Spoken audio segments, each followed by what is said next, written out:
The Tumbleweed 200-litre compost bin is perfect for small to medium-sized gardens, and it has the flat pack convenience for easy transportation. It's ideal for reasonable quantities of things like lawn clippings and kitchen scraps.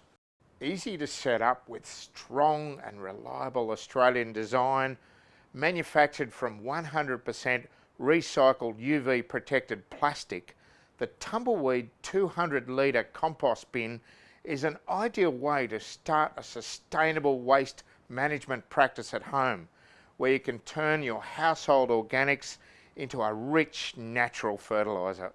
The first step in assembling the unit is to join the 4 identical panels together by clipping the tabs into the corresponding slots on the adjoining panels. Once the body is complete, slide the access door into place and snap the lid on top. You can install the unit either straight onto soil or a hard surface such as concrete or pavers. This access door has special aeration slots, and it's an easy way to remove the finished compost.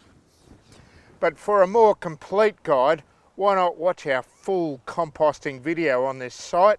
You'll find our product in the home garden aisle at your local Bunnings store. Happy composting!